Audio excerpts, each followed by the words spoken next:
সবাইকে স্বাগত জানাচ্ছি আমার আরও একটি নতুন ব্লগে। গত পর্বে আপনাদেরকে বলেছিলাম যে আমরা ঢাকা থেকে কাপ্তাইয়ের উদ্দেশ্যে রওনা হয়েছি এবং কাপ্তাই পৌঁছানো পর্যন্ত আমরা আপনাদেরকে আমাদের বিভিন্ন অভিজ্ঞতা শেয়ার করেছিলাম। আমরা কাপ্তাই আসার পরে সারাদিন রেস্ট নিয়ে বিকেলবেলা বের হয়েছি বন্ধুরা একসাথে। আমরা এসেছি আসামবস্তি রোডে। পার্বত্য জেলা রাঙামাটির আসামবস্তি কাপ্তাই সড়কে ঘুরতে গেলে ঘাড়ের কসরত একটু বেশিই হবে, কারণ এই সড়কের একপাশে কাপ্তাই হ্রদের নীল জলরাশি, অন্য পাশে পাহাড়ের অদ্ভুত সবুজ। এই সড়কটি দিয়ে স্বল্প সময়ে রাঙামাটি থেকে কাপ্তাই উপজেলায় যাওয়া যায়।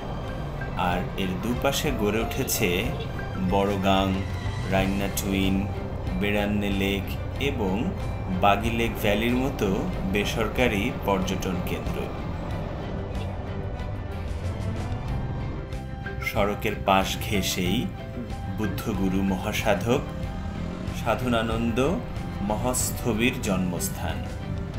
সেখানে তার নামে প্রতিষ্ঠিত স্মৃতি মন্দিরে প্রতিদিন শত শত দর্শনার্থীর ভিড় জমে।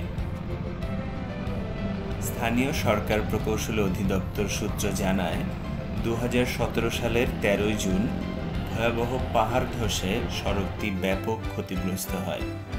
পরবর্তীতে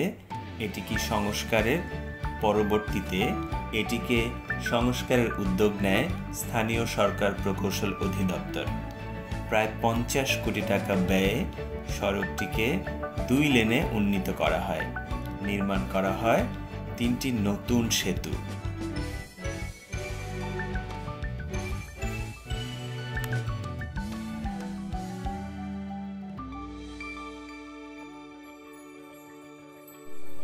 এই সড়ক দিয়ে আমরা যখন যাচ্ছিলাম, আমরা সত্যি বিস্মিত হয়ে যাচ্ছিলাম। ডানে তাকাবো না বামে তাকাবো, ডান দিকের যে পাহাড়ি সৌন্দর্যগুলো ছিল তাও যেরকম চোখ ধাঁধানো, আবার লেকের দিকের সৌন্দর্যও চোখ ধাঁধানো, মনোমুগ্ধকর। প্রাকৃতিক সৌন্দর্যের কাছে পৃথিবীর যে কোনো সৌন্দর্য হার মেনে যাবে।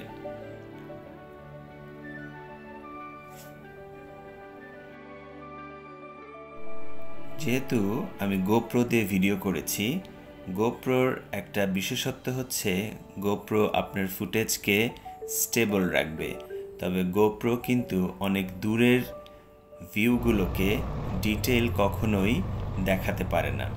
আমরা চোখে যত ডিটেইল এবং যত চমৎকারভাবে, যত আত্মতৃপ্তি নিয়ে সৌন্দর্যটা উপভোগ করতে পারি, ক্যামেরার চোখে আসলে ততটা পারা যায় না। তাই আমরা মোটর বাইক চালাতে চালাতে হয়তো আমরা বেশিরভাগই আপনাদেরকে রোড ভিউ দেখাচ্ছি, তবে রোড ভিউয়ের চাইতে আমাদের দৃষ্টির মাধ্যমে আমরা যে সৌন্দর্যটা উপভোগ করেছিলাম তা অবর্ণনীয়, তা ভাষায় প্রকাশ করা খুবই কঠিন। তো এবার আমি যে কাজটা করেছিলাম, নর্মালি আমার ক্যামেরা যে মাউন্টটা, আমার হেলমেটে একটা মাউন্ট আছে, কিন্তু এবার ট্যুরে যাওয়ার আগে আমি আমার বাইকের পেছনেও একটা মাউন্ট সেট আপ করে নিয়েছিলাম, যাতে কিছু ফ্রন্ট ভিউ নিতে পারি, আবার কিছু রেয়ার ভিউও আমি নিতে পারি। কারণ বেশিরভাগ ক্ষেত্রে দেখা যাচ্ছে যে আমি বন্ধুদের নিয়ে যখন মোটো ভ্লগ করেছি, তো আমি পেছনে থেকেছি, বন্ধুরা সামনে থেকেছে, পেছন থেকে শুধু বন্ধুদের দেখা যাচ্ছে, আরও বাইকের ফ্রন্ট ভিউ নিতে পারিনি। তো সেই চিন্তা থেকে এবার আমার মাথায় হঠাৎ মনে হলো যে আমি তাহলে বাইকের পেছনে যদি একটা মাউন্ট সেট করতে পারি, তাহলে আমি সামনে থাকবো, বন্ধুরা আমার পেছনে থাকবে, পেছন থেকে বন্ধুদের সামনে থেকে যে ভিউটা আসে সেই ভিউটা আমি ক্যাপচার করতে পারবো।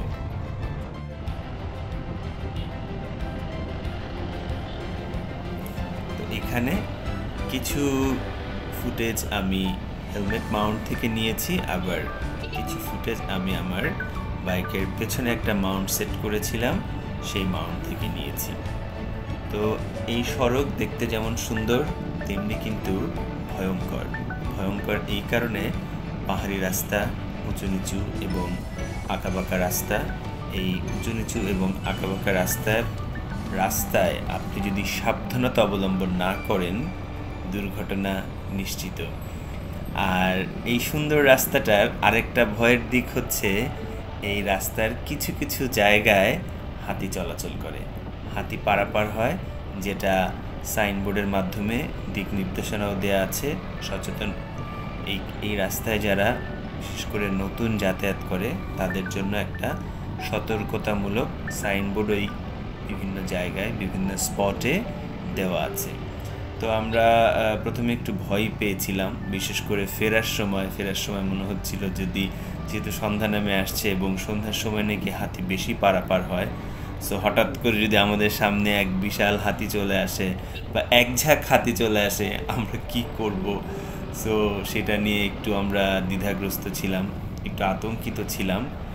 এর ভিতরে আমার বন্ধু সোহাগ হঠাৎ করে বলে উঠলো, এই সামনে হাতির পাল। তো আমাদের তো ভেতরে একটু আতঙ্ক তৈরি হয়ে গেল, সত্যিই কি সামনে হাতির পাল? পরে যেয়ে দেখি বন্ধু আমাদের সাথে মজা করছিল। হ্যাঁ, হাতি যাচ্ছিল না ঠিক, তবে গরু পারাপার হচ্ছিল। তো যাই হোক, পরবর্তীতে যতবারই এরকম রাস্তার পাশে গরু পারাপার হতে দেখেছে, আমরা সবাই হাতির পাল বা হাতি যাচ্ছে এভাবে করেই এই জিনিসটাকে উপভোগ করেছি। তো যাই হোক, যাওয়ার পথে মাঝখানে একটা জায়গায় যেটাকে অফিসিয়ালি কোনো ভিউ পয়েন্ট না, বাট এই জায়গা থেকেও কাপ্তাই লেকের অসাধারণ প্রাকৃতিক সৌন্দর্যটা উপভোগ করা যায়। এখানে আমরা কিছুক্ষণ দাঁড়িয়ে কিছু ছবি তুলেছি, কিছু ফুটেজ নিয়েছি। তারপরে আমরা এই রাস্তা ধরে একটা সুন্দর ব্রিজ আছে, আমরা মূলত সেই ব্রিজটায় আমরা দুইটা ব্রিজে অপেক্ষা করেছিলাম। একটা ব্রিজ একটু ছোট, একটা ব্রিজ বড়। তো ছোট ব্রিজটার উপরে আমরা কিছু ছবি তুলেছি। সেই ব্রিজেরও ডান দিক এবং বাম দিক উভয় দিকেই অসাধারণ সৌন্দর্য। আমি আমার এই ভিডিও শেষে কিছু ছবি শেয়ার করব, যেই জায়গাগুলোতে আমরা দাঁড়িয়ে বা যেই ভিউ পয়েন্টগুলো থেকে আমরা কিছু ছবি তুলেছি সেই ছবিগুলো। তবে আমরা যেটা মিস করে গিয়েছি, আমরা লাস্ট যেই ব্রিজটাতে দাঁড়িয়েছিলাম সেই ব্রিজটার থেকে কিছু হাফ কিলো অথবা লেস দেন হাফ কিলো যদি আমরা সামনে এগিয়ে যেতাম, তাহলে একটা অফিসিয়াল ভিউ পয়েন্ট, যেখানে সুন্দর করে লেখা আছে আই লাভ কাপ্তাই, যেখান থেকে কাপ্তাইয়ের অসাধারণ একটা সৌন্দর্য উপভোগ করা যায় এবং যেখান থেকে একটা 360 ডিগ্রি ভিউ পাওয়া যায়, সেই পয়েন্টটা আমরা মিস করে ফেলেছি। যদিও আরও একটা কারণ ছিল, কারণ যেহেতু আমরা বিকেলবেলা বের হয়েছিলাম, সন্ধ্যা হয়ে আসছিল, আর সন্ধ্যার সময় বা সন্ধ্যার পরে এই পাহাড়ি রাস্তা পর্যটকদের জন্য তেমন নিরাপদ না। যারা স্থানীয়, যারা লোকাল, তারা তো সবসময় এই রাস্তায় যাতায়াত করে, তাদের জন্য তেমন কোনো সমস্যা হয় না। তবে যারা পর্যটক, যারা ঘুরতে যায়, তাদের ক্ষেত্রে কিছুটা ঝুঁকি থেকে যায়। তাই আমাদের লক্ষ্য ছিল যে আমরা সন্ধ্যার আগেই যেন কাপ্তাই শহরে আবার ব্যাক করতে পারি। ফেরার সময় যেহেতু বিকেল গড়িয়ে সন্ধ্যা নেমে আসছিল, লাইট অনেক কমে গিয়েছিল, সেই কারণে ফেরার পথে আমরা আর কোনো ফুটেজ নেইনি। আপনারা যে ফুটেজগুলো দেখছেন, এই সব ফুটেজই হচ্ছে যাওয়ার রাস্তার ফুটেজ। এই রাস্তা ধরে, এই পথ ধরে রাঙামাটিতে যাওয়া যায়। তো সেই রাঙামাটি যাওয়ার রাস্তার ফুটেজগুলোই কিন্তু আপনারা দেখতে পাচ্ছেন। একদিকে হচ্ছে কাপ্তাই লেক, আরেকদিকে হচ্ছে পাহাড়। তবে হ্যাঁ, অ্যাকচুয়ালি রাঙামাটি পুরো শহরটাই কিন্তু এই কাপ্তাই লেককে কেন্দ্র করে গড়ে উঠেছে। আপনারা হয়তো অনেকেই জানেন, এই কাপ্তাই হ্রদ হচ্ছে আমাদের উপমহাদেশের সবচাইতে বড় কৃত্রিম হ্রদ। যদিও এখানে চারিদিকে আপনি যেদিকেই তাকাবেন, কৃত্রিমতার কোনো ছোঁয়াই আপনি বুঝতে পারবেন না, কারণ চারিদিকে শুধু প্রাকৃতিক পরিবেশ। তবে এই প্রাকৃতিক যে লেকটাকে দেখতে সম্পূর্ণ প্রাকৃতিক লেকের মতো মনে হয়, সেই লেকটা কিন্তু একসময় লেক ছিল না। আপনারা অনেকেই জানেন কাপ্তাই জলবিদ্যুৎ কেন্দ্রের কথা।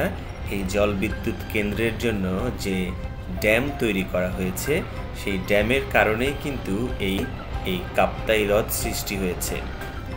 এই জন্যই সবাই কাপ্তাই হ্রদকে কৃত্রিম হ্রদ বলে থাকে। এবং এই কাপ্তাই লেক বা কাপ্তাই হ্রদকে কেন্দ্র করেই কিন্তু রাঙামাটির পুরো পর্যটন শিল্পটা টিকে আছে। সারা বাংলাদেশ থেকে মানুষ যে রাঙামাটিতে যায়, এর একটা অন্যতম আকর্ষণই হচ্ছে এই কাপ্তাই লেক। আমি কাপ্তাই লেকে বা রাঙামাটির কিছু মানুষের সাথে কথাবার্তা বলে যেটা বুঝতে পেরেছি যে এই কাপ্তাই লেক হওয়ার ফলে তারা উপকৃত হয়েছে। হ্যাঁ, কিছু মুষ্টিমেয় মানুষ ক্ষতিগ্রস্ত হয়েছে, বাট ওভারঅল পপুলেশনের কথা যদি আমরা চিন্তা করি এবং রাঙামাটির যে অর্থনীতি, সে অর্থনীতিও কিন্তু টিকে আছে এই কাপ্তাই লেককে কেন্দ্র করে। জানি না আজকের ভ্লগ আপনাদের কাছে কেমন লেগেছে, আমি আশা করব ভালো লেগেছে। যদিও আমরা যেভাবে উপভোগ করেছি আপনারা ভিডিও দেখে ততটা উপভোগ করতে পারবেন না, তবে আপনাদের একটা ধারণা তৈরি হবে। আর আমার এই ভ্লগ দেখে যদি কারো এই রাঙামাটি এবং কাপ্তাই লেক বা এই আসাম বস্তি রোডে যাওয়ার ইচ্ছা জাগে বা আপনারা যেতে চান এবং যাওয়ার জন্য যদি কোনো রকমের তথ্য দরকার হয়, অবশ্যই আমাকে কমেন্টের মাধ্যমে জানাবেন। আমি চেষ্টা করব আপনাদের কমেন্টের উত্তর দিয়ে সঠিক তথ্য আপনাদেরকে প্রদান করবার জন্য। এটিও একটি ভিউ পয়েন্ট। সাধারণত যারা এই আসাম বস্তি দিয়ে এই কাপ্তাই লেক ঘুরতে আসে, এই জায়গাটায় তারা অবস্থান করে। এখানে বসার জন্য কিছু বেঞ্চ করে দেওয়া আছে। এই ভিউ পয়েন্টটার নাম হচ্ছে নীল আকাশের ছোঁয়া। এখান থেকে আকাশের নীলটা খুব চমৎকারভাবে উপভোগ করা যায়। পর্যটকরা অনেকেই এখানে এসে সময় কাটান এবং পাশে চায়ের দোকান আছে, তারপরে মুদির দোকান আছে। মানুষ চাইলে এখান থেকে চা, কফি, চিপস, বিস্কিট, নানা ধরনের খাবার সংগ্রহ করতে পারে। তো আমরাও মোটামুটি আসাম বস্তি রোডটা এক্সপ্লোর করার পরে ফেরার পথে এখানে এসে বসে কিছুটা সময় কাটিয়ে আমরা আবার ফিরে গিয়েছিলাম আমাদের হোটেলে এবং পরের দিন আমরা রওনা করেছিলাম ধূপপানি ঝর্ণার উদ্দেশ্যে। এবং আমার পরবর্তী ভিডিওতে কিন্তু আপনাদেরকে আমরা সেই অসাধারণ সুন্দর এবং এক্সট্রিম চ্যালেঞ্জিং একটা ট্রেকিংয়ের রাস্তা ধরে আমরা যে ধূপপানি ঝর্ণায় গিয়েছিলাম, সেই ভ্লগটা নিয়েও আসবো পরবর্তী এপিসোডে। এটা হচ্ছে আমাদের ট্যুরের দ্বিতীয় এপিসোড। সো তৃতীয় এপিসোডেই আমরা আপনাদের সামনে উপস্থাপন করব মিশন ধূপপানি ঝর্ণা। সো সবাই আমাদের সাথে থাকবেন এবং আমাদের এই কন্টেন্টটা বেশি বেশি করে শেয়ার করবেন। সবাইকে অনেক অনেক অনেক ধন্যবাদ।